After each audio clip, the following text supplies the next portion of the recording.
Okay, I think we'll get started.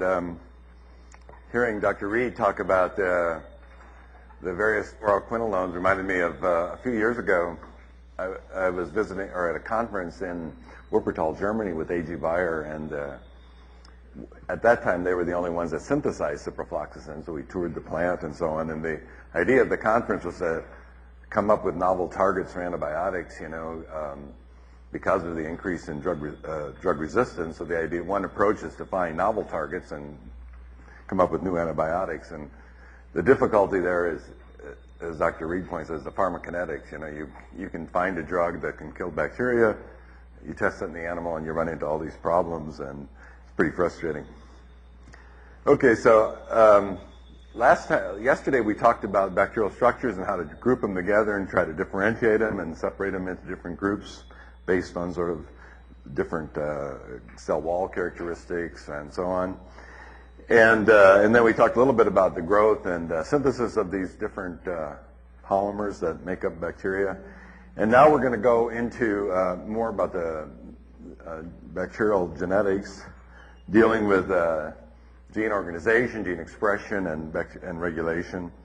And so what we're going to do is examine the mechanisms that kind of responsible for the spread of antibiotic resistance among bacteria.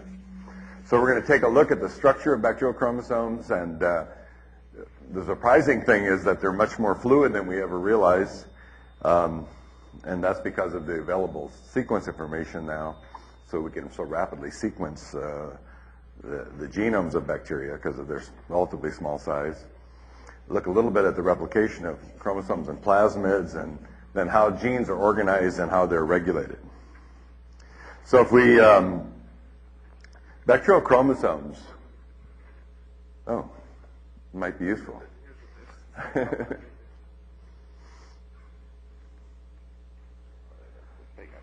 Okay. Okay, so bacterial chromosomes is most of the genetic information that the bacterial cell has is present on this singular circular chromosome.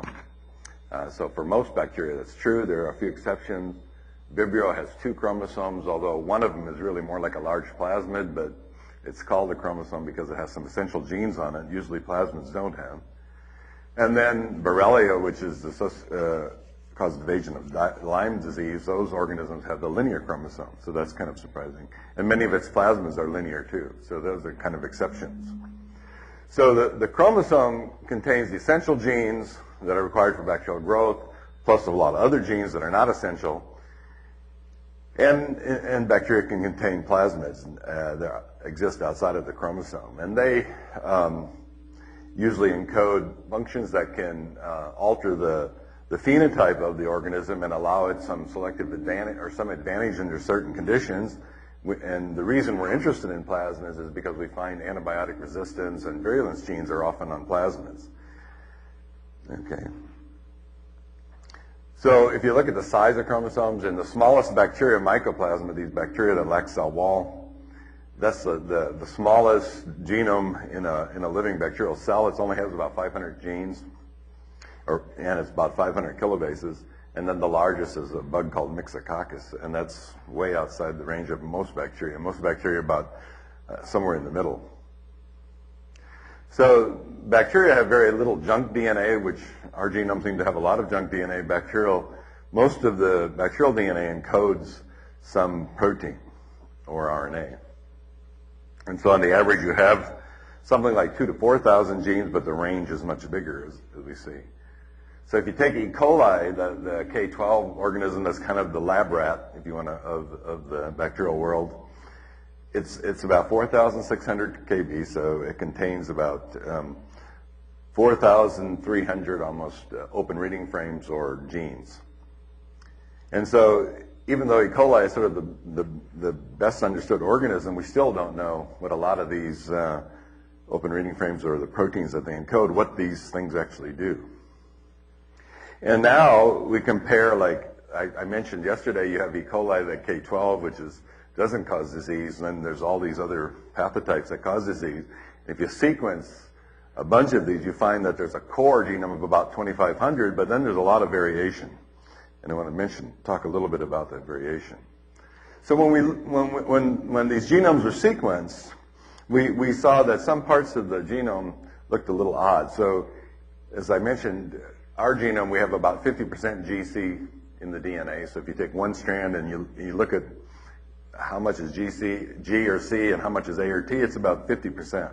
In bacteria, this can vary widely. And when the genomes are sequenced and sort of you scan along the genome, as in this figure down here at the bottom, you see that the GC content, if you take a window of about 10 or 20 base pairs, it's sort of the average of the whole organism, but all of a sudden you see a jump where it changes. And this was sort of first clue that this DNA looks odd. It has a different GC content than the average for that organism. And so it looked like the DNA may come from somewhere else. And that's pretty much what people think now. So this DNA is transferred into E. coli. It's come from some other bacteria by something called horizontal gene transfer. With that vertical gene transfer, is from mother to progeny. Horizontal gene transfer just means it comes from, it's not vertically transmitted, it's coming from another source, another organism.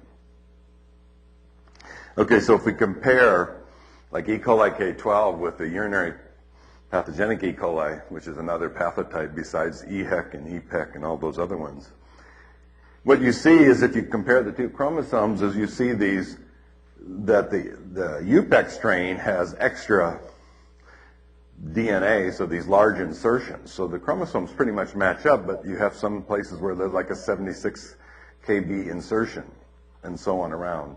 And so these are called genomic islands. They're patches of unusual sequence that have this different GC content and presumably obtained, you don't know how they got there, but this is what we see now, and we infer that they came from somewhere else, obtained by this horizontal gene transfer.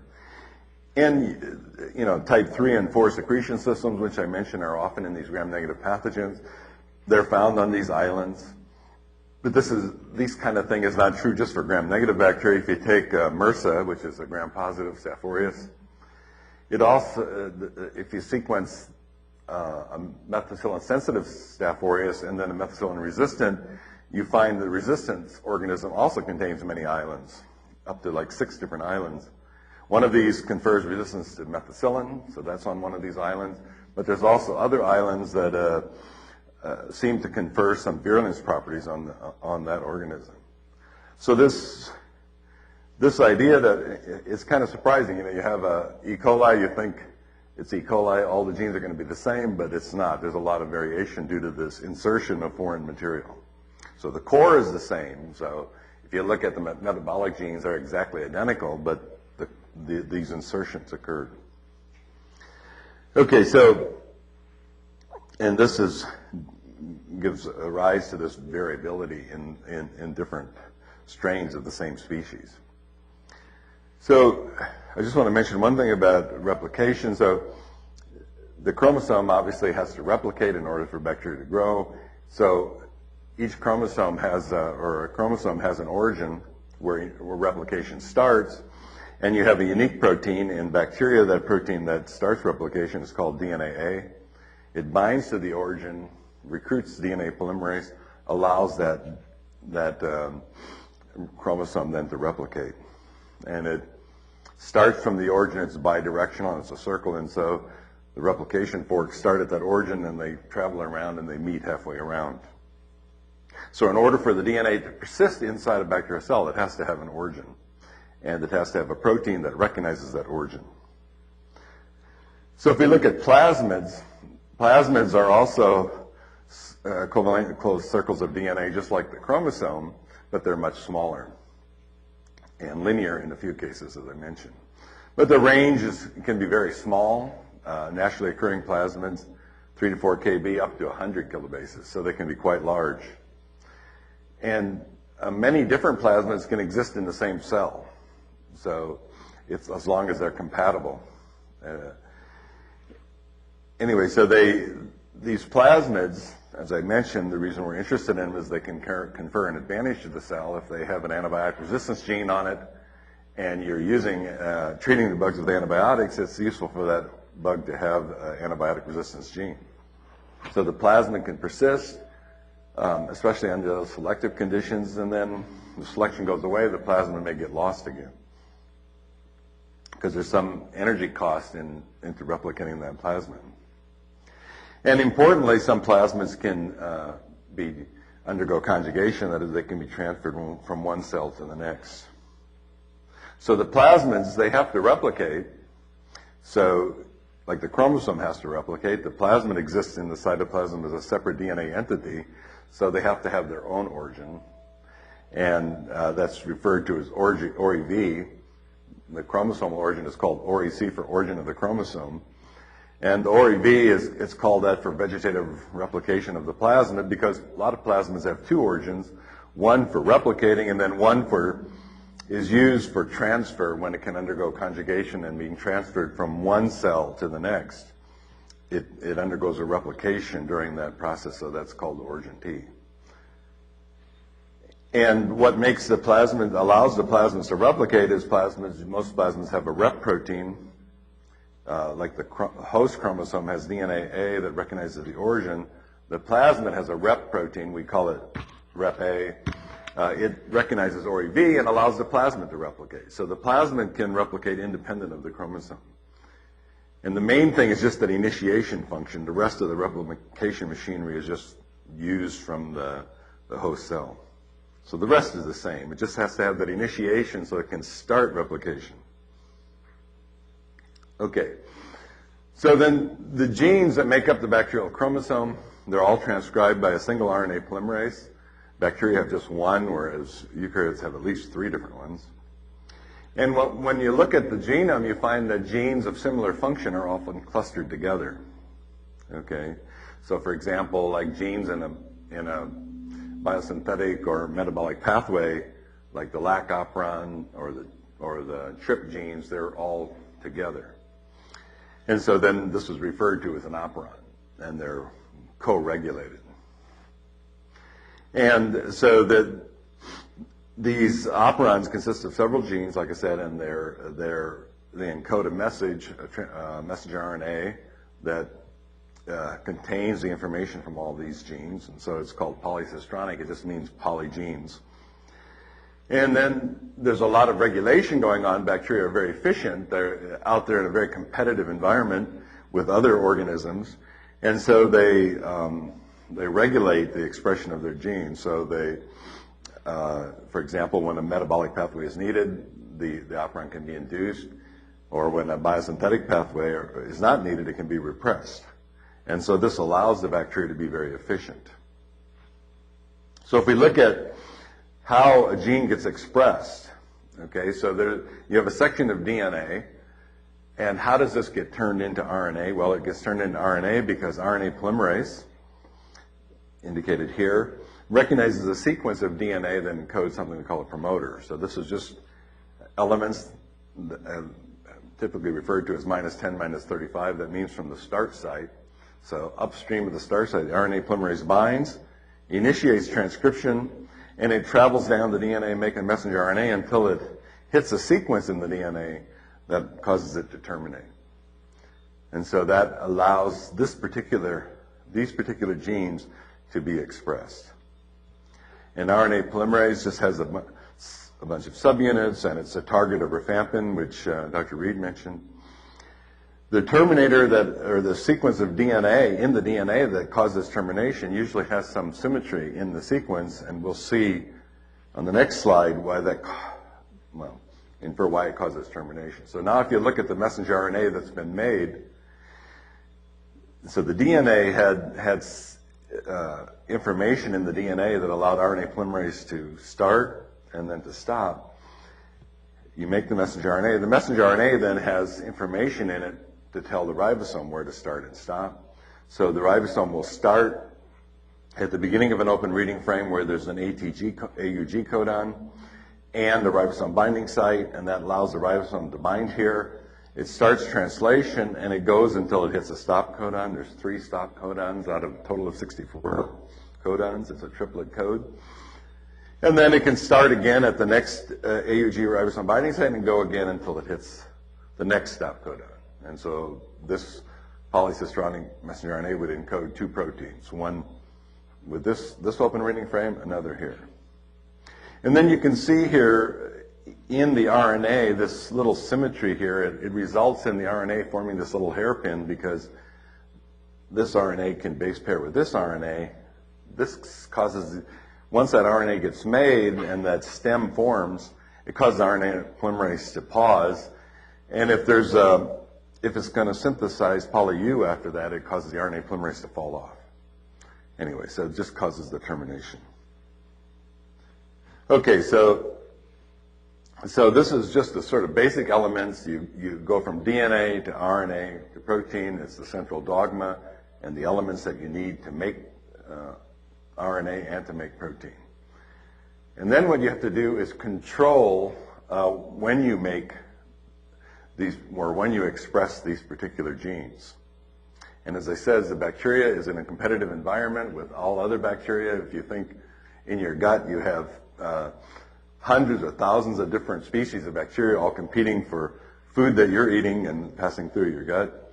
So in order to be efficient, they have to regulate these genes. And so genes that aren't needed are turned off.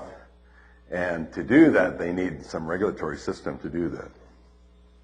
And so most genes or operons are controlled at the point of initiation of transcription. And that's the most efficient. Do you start to make that RNA or not? And if you don't make the RNA, then you don't make the protein. So just to give you an example, we'll go through two examples. But the classic example to illustrate these points is the lac operon in E. coli, which is the first operon that was, where the regulation was really worked out. And so what is the lac operon? It allows E. coli to utilize lactose. So if there's lactose in the environment, it'll want to transport that lactose in, metabolize it, and get energy from that lactose to grow. But it turns out that for a lot of bacteria, including E. coli, glucose is the preferred carbon source. So if glucose is there, it would rather metabolize glucose. So it'll only metabolize lactose if there is no glucose there, if the glucose has been used up. And then if there's lactose, it'll start using the lactose. So how does it do that? How does it know? It has to be able to sense lactose. It has to be able to sense glucose. So gene regulation, it says, is controlled at initiation. And the control occurs by proteins that mediate whether RNA polymerase can get to that promoter or not, that specific promoter. So repressors are proteins that block RNA polymerase from getting to the promoter or from moving beyond the promoter region. And then some promoters are very strong, they have a good sequence, they recruit RNA polymerase. Others have a weak sequence or not well recognized by RNA polymerase, and so they need help in order to get efficiently recruited to the promoter. Okay, and so then they need an activator, and that promotes transcription. So a negative regulation is a repressor, which blocks transcription, and then an activator is a protein that assists RNA polymerase in coming to the promoter. And then how do you get specificity? Well, each operon may have a repressor or an activator, and it has to be activated or inactivated by small molecules, and this gives it the specificity. So these are referred to as co-repressors or inducers, and we'll see how they work.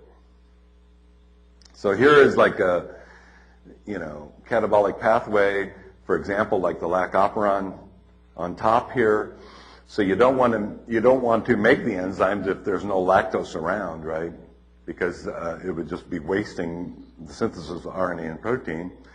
And it turns out that the reason you don't make them is there's a repressor that is active, and it binds near the promoter and blocks the RNA polymerase, and so you don't express those genes. Well, how do those genes ever get made? Expressed? They get expressed if there's a specific inducer that can bind to the repressor and cause it to fall off the DNA, make it inactive. So that's one kind of regulation. Another one is like an anabolic pathway, which is an energy utilizing pathway. And let's say, for example, the classic example is tryptophan. The bacteria has to make tryptophan. Tryptophan is one of the 20 amino acids that is in protein. But if it can take tryptophan up from the environment, then there's no need to make all those different enzymes that synthesize tryptophan. So what happens is tryptophan can act as a co-repressor. In this case, it binds to an inactive repressor to activate it to bind to the DNA and block expression. Okay, so you have these different ways of regulating genes by these specific small molecules interacting with repressors that allow genes to be turned on or off. Okay, so let's look at the lac operon in a little more detail. The lac operon has negative regulation with this repressor. It turns out it also has a positive.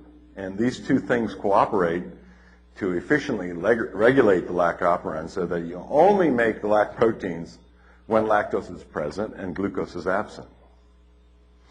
So the lac operon has its own repressor. So each operon has its own repressor that's somewhat specific for that operon. In this case, the lac repressor is called lac-I, and it binds the operator to block transcription. So then the lac operon is off. But in the presence of lactose, an inducer gets made and it binds to the repressor protein, and so the repressor no longer binds to the operator and transcription will occur. So, for example, this is the sort of scheme of the lac operon here. It turns out it has 3 genes that are together in an operon. LAC-Z, LAC-Y, LAC-A. LAC-Z metabolizes the lactose and breaks it into glucose and galactose so that it can be entered into the glycolytic pathway. LAC-Y encodes a permease, or a transporter. Historically, it's called a permease, so it's really a transporter. It allows lactose to get into the cell. And then LAC-A is a transacetylase, which function is not so clear. Anyway, so what happens is there's these regulatory regions. So when the repressor is made, it binds to the operator, prevents RNA polymerase from binding. But if there's lactose in the medium, and even when it's repressed, there's always a little bit of expression. So there's always a little bit of LAC-ZYA in the cell.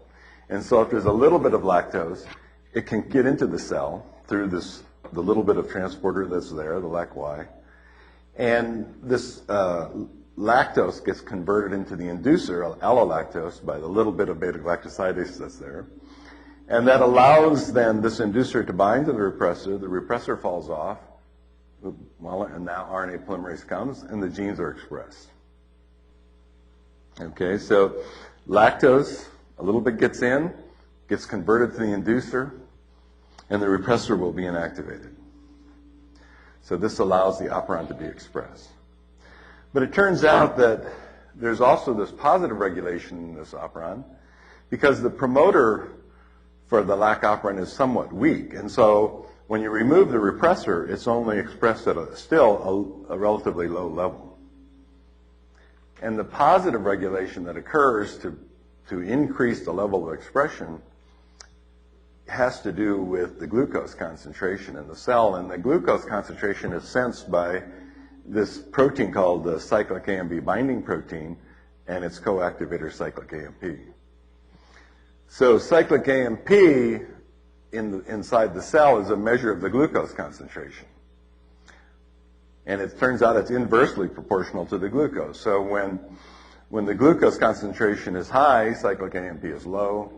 When the glucose concentration is low, cyclic AMP is high. When cyclic AMP is high, it binds to the cyclic AMP binding protein, and it turns out then it can go around and bind to lots of promoters and turn them on. And one of them will be the lac operon. So just to recap how this works, in the presence of both glucose and lactose, bacteria prefer to use glucose. So they have to know they have glucose and that there's lactose around. And glucose then prevents the complete induction of the lac operon because it keeps the cyclic AMP concentration low. But however, when you run out of glucose, the cyclic AMP level goes up. And when the cyclic AMP level goes up, it binds to that protein, and then that binds to near the promoter and allows RNA polymerase to be more efficiently recruited.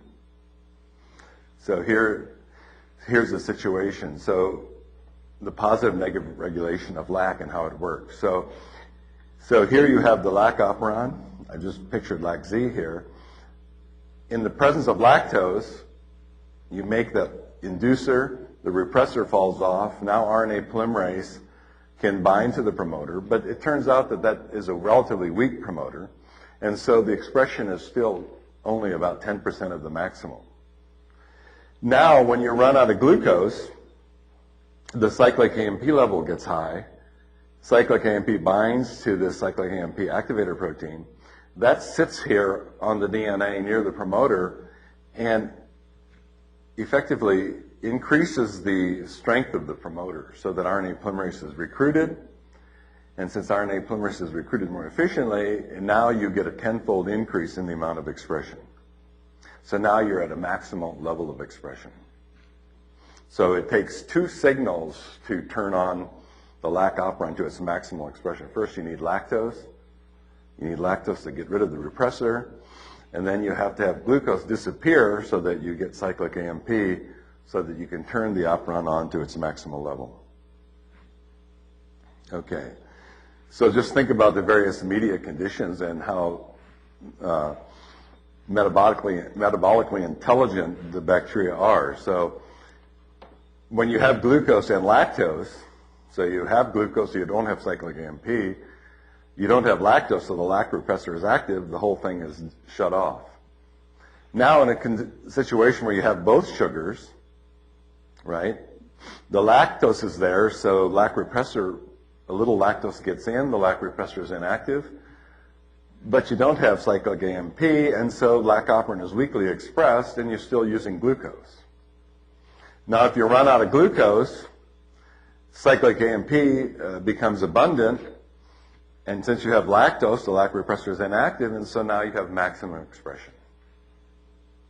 And of course, if you don't have either sugar, then the system is going to be repressed. So this elegant sort of control allows the bacteria to use glucose if it's there. If glucose isn't there, then it can select another sugar if it's there. So it turns out that the cyclic AMP effect is not only for lactose, it's for galactose and other sugars as well. So that way the bacteria only synthesize, they prefer to use glucose, they'll use glucose if it's there. If you run out of glucose, then the cyclic AMP level goes up, and if any other sugar is there, it can use that sugar. And so one of the ways it becomes very efficient. Okay, so another example of how operons are controlled is the trip operon, and that's anabolic because you're using this operon to make tryptophan to be used in protein synthesis. So this operon is controlled in two ways. It has a repressor, and tryptophan turns out to be a co-repressor. So if you have lots of tryptophan, the cell is taking it up, the tryptophan combines with the repressor and shuts off expression. You have plenty of tryptophan in the media, there's no reason to make all these enzymes that would synthesize tryptophan. It turns out in the study of this operon, people found that there's a fine-tuning mechanism, and it's called attenuation. So, and it turns out that this second level of control over the trip operon measures not the free tryptophan level, but measures the amount of tryptophan that is attached to the tRNA. So when you make protein synthesis, the amino acids get put onto a tRNA, and then they go to the ribosome, and they get polymerized into protein. So what this system measures is the amount of tRNA that has tryptophan bound. So it's a second level of regulation. The first level is the free tryptophan. It binds to the repressor, shuts the operon off. As you start running out of tryptophan, then the repressor will fall off and you start making these enzymes, and now you have this second level of regulation, and this is how it works. So it turns out that at the start of the trip operon, you have this situation here, and you have these sequences that end up being in the messenger RNA, and you see this one here, it looks like a terminator sequence. So if RNA polymerase is moving along and it hits this sequence, it's going to terminate transcription, just like it did at the end of the lac operon. And then the genes for tryptophan biosynthesis are located down here. So the question is, do you make it through this terminator or not? If there's enough tryptophan tRNA around so that when you come to, it turns out there's a few trip codons here in this sort of leader sequence that's at the beginning of the trip operon. And so if the ribosome hits these trip codons and there's plenty of tryptophan tRNA around, it'll pass through this region and hit a stop here, a stop codon.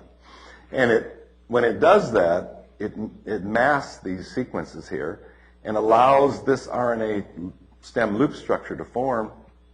Transcription stops. And now the genes, the genes that are necessary to synthesize tryptophan that are located downstream, the RNA won't get made.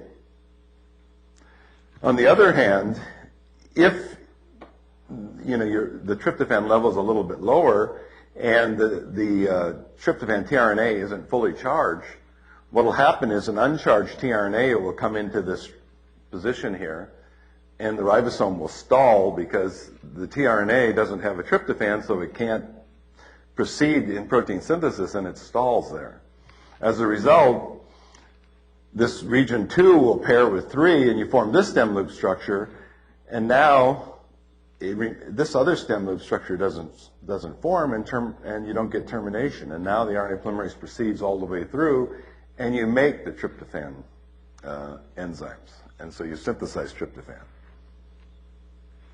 So you have the first level of control, which is over the repressor, which senses the level of free tryptophan. And then you have this second level of control, which senses how much the tRNA has charged with tryptophan. If it's fully charged, you will stop. The ribosome will proceed past the trip codons, stop here, and you make the terminator. If you don't have fully charged tRNA, the ribosome has problems, it stalls here, and as a result, you don't make this termination signal, and now the RNA polymerase will go all the way through. So 2 levels of regulation that occur over the expression of the trip enzymes that make tryptophan. The first level at the level of the repressor, and the second level is over this whether you allow transcription to proceed into the genes that encode the enzymes. Okay. So this is the controls that are kind of the regulation you see in metabolism. And as people started studying virulence gene expression, people found other kinds of regulation in addition. And it turns out that a lot of virulence genes expression respond to things in the environment and use a somewhat common mechanism of getting turned on. So the first one is a thing called two-component systems, and these can sense various environmental signals and turn on genes, it turns out, that enhance virulence. And a second system that has been discovered is something that was referred to as quorum sensing.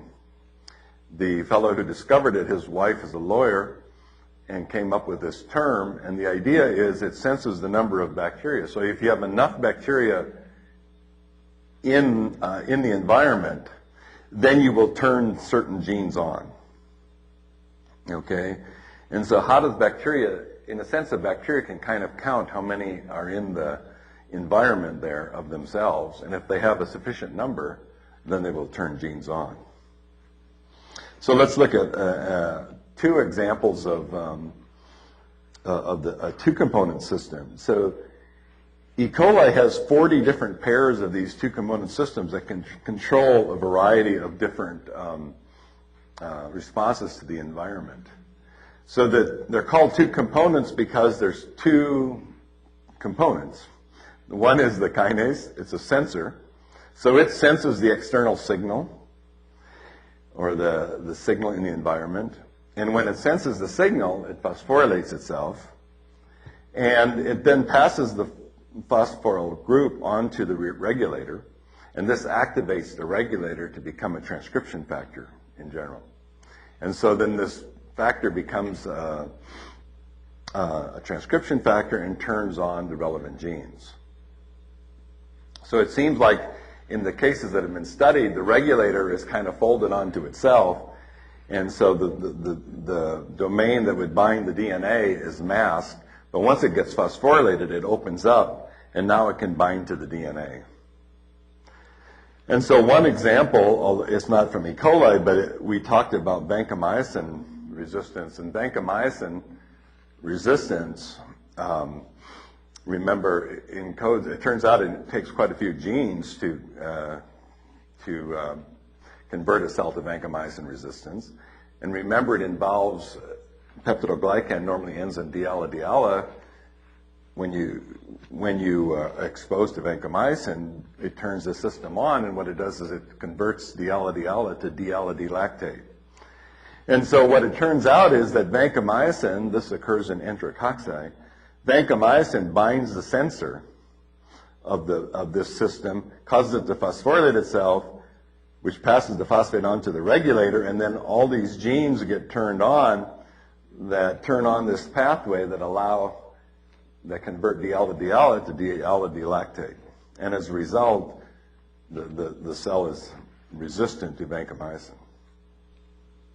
Okay, so here you have a very specific system, and this sensor just recognizes vancomycin. Okay, another example would be in salmonella. Salmonella associated with food poisoning. It enters into macrophages, and it can survive inside of macrophages. And one of the reasons is it senses the magnesium concentration inside or external magnesium concentration. And so when it's in the cytoplasm of the eukaryotic cell, the magnesium concentration is high, it's fine. But when it's inside a phagolysosome, then the magnesium concentration is low. This activates this system. And when it activates this system, a large number of genes get turned on that aid survival inside the macrophage. And one of the things that happens is the LPS gets modified, and then it becomes resistant to cationic peptides that would alter the LPS stability and cause a disruption of the outer membrane. So by modifying the LPS, it can become resistant to these peptides and then survive longer inside the macrophage. So these systems, the two component systems, are very simple in the sense that they have just the two components. One is the sensor, senses some signal, and then a regulator that turns on specific genes that, in response to the signal, that allow the bacteria, in these cases, to survive better in the presence of that external signal. Okay, so the other kind of system I mentioned is this quorum sensing, which has been increasingly studied in the last few years. And so this system is quite elegant as well. And it's slightly different in gram-negative bacteria versus gram-positive bacteria. So in gram-negative bacteria, it turns out that they synthesize a chemical called autoinducer. It's a acylserine lactone. I'll show you a structure of it, just an example of one. So they secrete this continuously during their growth. And so as the bacterial population or the cell density increases, the concentration of this outside the cell will increase in proportion to the number of bacteria you have. And when the concentration gets high enough, in other words, when there's enough bacteria there, then this compound will get taken back into the cell and it will activate a transcription regulator. Okay, so that's how it senses the population density. So the amount of this outside the cell just increases in proportion to the number of cells you have. And so when you reach a certain density, whatever it is, that could be 10 to the 8th per mil, there's enough of this out there, the concentration has reached high enough that it gets taken back up and activates target genes. This kind of system was actually discovered first in Vibrio fischeri, and it's a bacteria that colonizes a fish, and what it does is it allows the bacteria produces light in response to this autoinducer and is beneficial to the fish. But since subsequently it's discovered that a lot of bacteria have this system, most gram-negative bacteria have this kind of system. Gram-positive bacteria, on the other hand, do the very same kind of thing, but instead of using this chemical acylserine lactone, they use peptides. And exactly why there's a difference is not clear, but it seems all gram-positive secrete these peptides, and the peptides are doing the same thing. Once they get it to a high enough concentration, they signal a two-component system which senses the peptide and then turns on target genes. So the whole idea is very simple. It's just a mechanism for the bacteria to sense their own density. And when the density is high enough, a lot of genes get turned on. Okay, so this is Pseudomonas is one example of this where this has been studied quite a bit. Pseudomonas is known for involvement in cystic fibrosis and also grows in burn wounds. And this is the sort of basic structure of one of these acylserine lactones. Pseudomonas is gram-negative bacterium. And the R group just is various different CH residues that get stuck on there, so it can be of different lengths depending upon the bacterium. So each bacteria makes a different kind. Okay, so when Pseudomonas is growing and it produces, it reaches a high enough density, then it will turn on a bunch of degradative enzymes that will sort of overwhelm the system. So, and this is sort of the observation that has been made in a number of cases, is that when and it's thought to be the explanation for why this occurs, is that when the bacteria reach a high enough concentration, if they act coordinately to produce degradative enzymes and so on, they can overwhelm the system. And so that's thought to be the explanation. So, in other words, at a low concentration, they kind of don't express all these secreted products, but when they get a high enough concentration, they all of a sudden turn everything on, and then they overwhelm the system. So, and there's a number of systems where this has been shown to be the case. Bacteria, a lot of times studied in the lab growing in liquid medium, but bacteria like to stick to a surface. And when they stick to a surface, they build up their concentration, and this quorum sensing kicks in and allows them to make a structure, which is referred to as a biofilm. And bacteria growing in a biofilm have much different properties than bacteria that are growing out here in the liquid. They tend to be more antibiotic resistant and are harder to eradicate. So when you have bacteria growing on a implanted device in a patient and they form these biofilms, they're much more difficult to get rid of because they become somewhat antibiotic resistant in this kind of morphology. And therefore, including the antibiotic resistance, and that's why they're more difficult to eradicate. So, and it's funny that this sort of property of bacteria growing on a surface wasn't appreciated for many years. People always study bacteria growing in liquid cultures, and it was always noted that bacteria like to either come to the air-water interface or stick on the sides of your glass vesicles, and that was kind of considered a nuisance. But out there in the real world, this is the way most bacteria grow. They tend to form a biofilm. They grow on a surface, and they have different properties when growing on a surface than when they're in liquid media. Okay, so here's an example of a question. What is the role of inducers in regulating bacterial lac operon expression? So the role of inducers, the options would be to recruit RNA polymerase, to measure charged tRNA, prematurely terminate transcription, prevent RNA polymerase from binding to the promoter, or inactivate repressor proteins. So that's the easy one, right? It's E. So inducers inactivate the repressor.